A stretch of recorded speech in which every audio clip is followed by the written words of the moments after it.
Good morning. My name is Lieutenant Colonel George Bivens, Deputy Commissioner of Operations with the Pennsylvania State Police. Joining me today is District Attorney Deb Ryan, Chief County Detective David Sassa, FBI ASAC Jamie Milligan, and Rob Clark from the U.S. Marshal's Office. There have been a number of significant developments overnight in this investigation and manhunt. At approximately 8 p.m. last evening, a motorist reported seeing a male crouched near the wood line along the south side of Fairview Road, west of Route 100. The motorist turned her vehicle around in an effort to verify what she saw. As she drove back past, the individual was gone.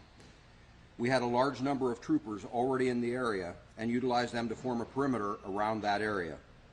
A Border Patrol tactical team was also in the immediate vicinity and went directly to the location of the sighting. They observed footprints in some mud which were identical to the prison shoes worn by Cavalcante. A track was initiated, and shortly thereafter, both of his prison shoes were located. Information was received from another resident in that immediate area that a pair of work boots had been stolen from a porch at her residence. The tracking of Cavalcante continued in a northerly direction, and at 10:10 p.m., a call was received from a resident on Coventryville Road indicating a short Hispanic male, no shirt and wearing dark pants, had entered his garage while the homeowner was in it, and that he grabbed a .22 rifle that was leaning in the corner of the garage. The homeowner drew a pistol and fired at Cavalcante as he fled with the rifle. PSP responded and secured that scene. At that time, a green sweatshirt and white t-shirt believed to belong to Cavalcante were discovered near the edge of the driveway. The perimeter was expanded to include that area. Overnight, searches of the area within the perimeter were conducted by tactical teams from multiple agencies. Teams from Pennsylvania State Police, Border Patrol, ATF, FBI, U.S. Marshals, and Chester County have been active through the night. Teams are currently being rotated out and replaced with fresh teams. Aviation assets, canines, mounted patrols, and numerous other assets have been mobilized and are currently operating in this search area. Upwards of 500 law enforcement officers are engaged in securing the perimeter and in conducting the searches. We are mobilizing additional resources as we speak and are planning for an extended operating period if necessary. Cavalcante is considered armed and extremely dangerous.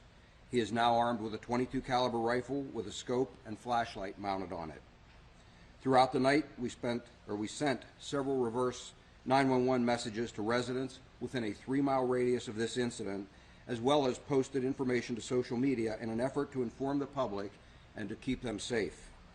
We also notified the affected schools of this incident in the very early morning hours, and a decision was made to close schools in the O&J Roberts School District for today. The current perimeter includes PA 23 to the north, PA 100 to the east, Fairview and Nant Mill roads to the south, and Iron Bridge and County Park roads to the west. We ask residents in and around this vicinity to please secure homes, outbuildings, and vehicles.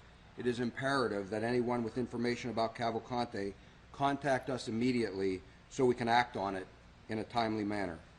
They can call 911 or our tip line at 717-562-2987. 717-562-2987. We will take questions at this time. What was the response time, sir, from the moment the homeowner called the state police after the shots went fired? What was the response time? Minutes. Do we believe he's injured?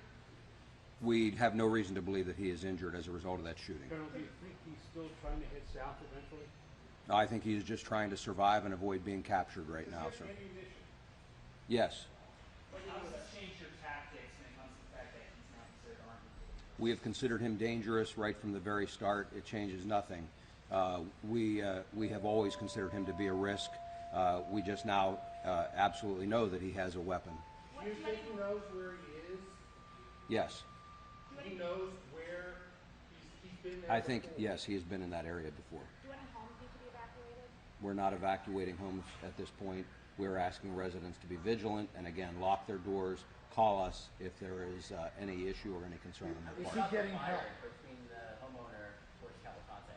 It was several shots. I don't have that number Sir, at was this a point. law enforcement officer injured? We heard reports of that late last night. Not as a result of anything with the search. We've had a few minor incidents or issues with officers out on the perimeter and things, but nothing related directly to the search. Is he getting help from anyone? Has he gotten help from anyone at any point in recent days? I'm not going to comment on whatever assistance he may or may not have received.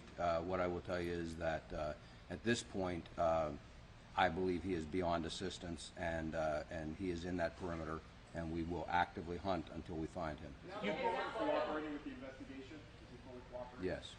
Now that you have the firearm and you have a general location and containment, is it imperative to push now, especially given the urgency of the firearm? Do you sense- Sure, we have been pushing anytime we had him contained from the very start. We have seen this as a high priority throughout. It is, in this particular case, the search area is probably close to 3 miles across east to west and 2 to 2.5 miles north to south. It's a large area, wooded, hilly terrain.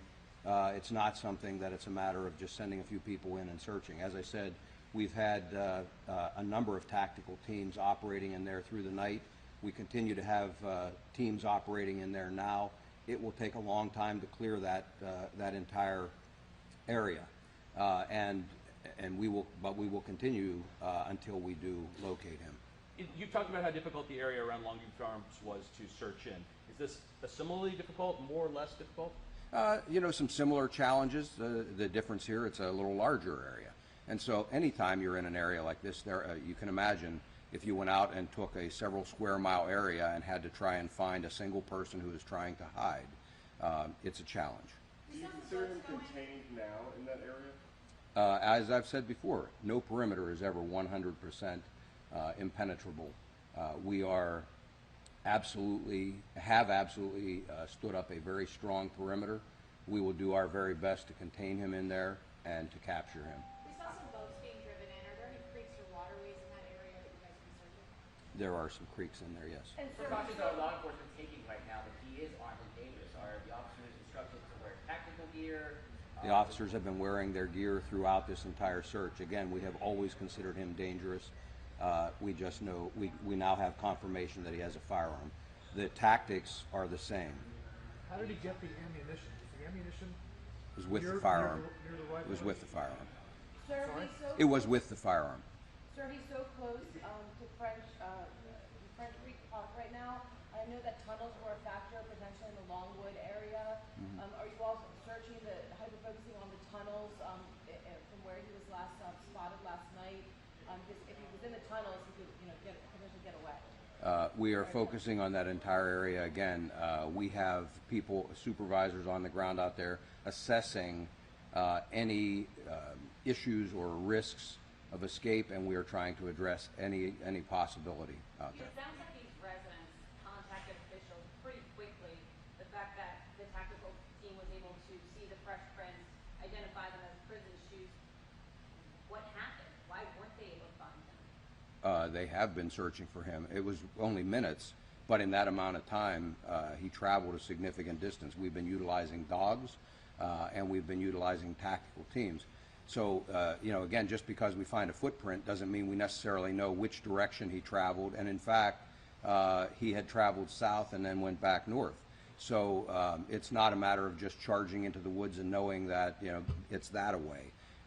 It's a matter of trying to track him. It's a matter of sweeping methodically through the woods, checking buildings and so forth. We don't have the luxury of just charging up the nearest trail and hoping that's the direction he Do went. you believe he scoped out that house where he stole the firearm?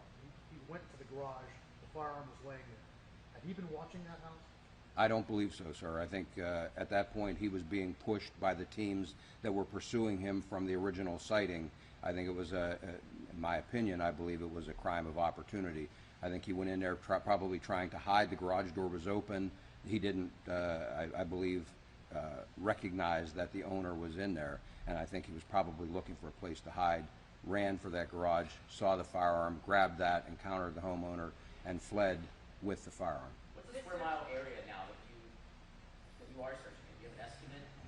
I don't know, what is that, 8 to 10 square miles probably? You've had two instances now of Cavalcante picking up supplies that whether it was the van with the keys in it or a firearm that was somewhat unsecured. Do you have any plans to change the messaging in this new containment area to really, emphasize the importance of locking? I don't know how much more I could emphasize it, sir. I've been very clear about securing things. We have sent, as I said, several reverse 911 messages through the night, again emphasizing that point and telling residents what they can do, just advising them the situation. I can't be any clearer that they need to secure things. Do you have maps of culverts, drainage areas, tunnels, different? We're working with a variety of maps. We have county emergency management people on site and have had them on site here in the command post so that we do have access to the available information. Sir, you said it's Found only. the officer that passed out this morning around 9 a.m. Who some calls that. I don't, I was told that it is not a life-threatening situation, but I don't have any other Sir, you said information. it's a matter of time before he is captured. It feels like you're getting very close. How many law enforcement officers do you have on the ground right now? Are we at that 400 number? I would think we're well past the 400. We are probably around 500 right now. It's very fluid. We have people still coming in. We've been releasing people that were held overnight. We have people that have been on duty for 20 hours, 24 hours or more, and we're relieving them. We held people over because of the seriousness of the situation last night. So we're working through replacing all of those. We have people coming in, I can speak for the state police, from all over Pennsylvania to support this effort and to be able to sustain it. And our partner agencies are doing the same, not only from Pennsylvania, but from out of state as well, with various specialty teams. How did he get from Phoenixville to South Coast on foot, or did he steal another vehicle? No, this is the area where he left the van. It's very close in proximity to where the van was abandoned and where I talked about that I believed he was in the woods and was likely hiding. The homeowner, when you interviewed him, can you give us any more detail about what he told you? Had he gotten the reverse 911 calls, the homeowner who shot him? I really can't provide any more detail right now. What I can tell you is, again, he encountered him. He did call us very quickly. He did what we asked him to do with regard to that. What road was that passed on? Coventryville Road. How many times did he fire at him? I don't have that number of shots. Several shots, I was told. Reports that Cavalcante stole a pair of boots. Are those accurate? Yes. Are any of the homes being monitored that he's been to in the last couple of days? Are you looking from the homes? I'm sorry, which homes are you referring to now? The homes that he said he was in the garage, he was in the ring door camera. Are they Those homes, well, the ring door camera is nowhere, it's not in this search area. And the home with the garage that we talked about is within the search area, and we are actively working that area. Does he have Still food shelter in now? place with those. Does he have food now? I don't know. Do you have a sense of how many other houses he might have been in this area? I don't have reports of any other houses that he's been in. Doesn't mean he hasn't been, but we don't have reports of those. Lieutenant Colonel, what has gone wrong here? I mean, have you underestimated him? Is he just that much of a worthy adversary? Sir, I don't know why you would think something has gone wrong. Our law enforcement people have done an amazing job tracking him and locating him, that proverbial needle in the haystack, and they've located that needle repeatedly. You know, the questions yesterday about is he out of state, is he somewhere around the country, and we told you we were actively searching in this area. Our people have done an amazing job. I'm very proud of the work that they have done and continue to do. There is nothing has gone wrong.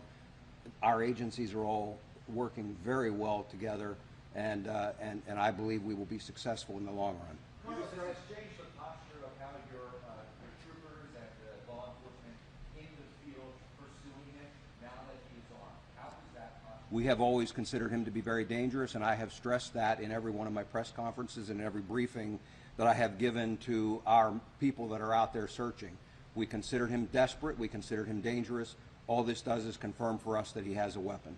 Is he desperate enough to use that weapon on and target law enforcement? He's killed 2 people previously. I would suspect that he's desperate enough to use that weapon. Are any other way to prevent carjackings based on the weapon now in his hands? I'm sorry, is there? Any efforts underway to prevent a carjacking? Sir, we're actively working that area. I don't know what other efforts we could make to prevent a carjacking. We've asked people to secure everything. Anything that occurs in there, we will be on top of. And, you know, we're making every effort to find him as rapidly as we possibly can. Is there still shelter in place within the search perimeter, or people can leave their homes? people can leave their homes, that's entirely up to them. We have not tried to direct anybody to shelter in place. We have simply asked them to secure their homes. It's up to them if they want to leave. If they need assistance, they can let us know, and we will work with them to make sure they can get out of the area. Does the house on Coventry bill have a video of the interaction from last night? No. I'm sorry, what was that? Have you been in communication with the governor's office, and how is it? I have been in regular communication with the governor's office and the governor himself. The governor has been closely monitoring this entire situation, has offered any resources that are necessary, has offered to contact other states if need be. So he's been closely monitoring this. He's on top of it, and we continue to keep him advised. Other than the theft of the rifle, did Cavalcante make any aggressive moves to the homeowner, who I believe is in his 80s? Is that accurate? He did not, to my knowledge, make any other aggressive moves. They confronted each other. The shots were fired, and he fled. And I'm not going to release anything else about the homeowner at this point. Do we know how close they actually got to each other, the homeowner and Cavalcante? It was a number of feet. Anything you would like the public to know at this juncture? I know you've reiterated some very important facts, but just, you know. No, I think again, I stress, please secure things, and not just within the perimeter, in the vicinity around it, and please call us immediately if they see something suspicious, if they believe that Cavalcante might be in the area. We need that information. Again, it's a large search area. We're going to very thoroughly search it, but their assistance is very much appreciated. Maybe it's worth repeating. I've asked it before. Can you explain why you can't just push through with the terrain, with what you're dealing with, how it's challenging to... We are pushing through with the terrain with tactical teams, but it is not really practical to suggest that we could line up a line 3 miles long and push in one long line through there. We've got to methodically search it. We've got trained teams that are doing that, and we're going to cover that ground as quickly and as thoroughly as we possibly can. Okay. Thank you very much. We'll get additional information to you as things unfold. Thank you.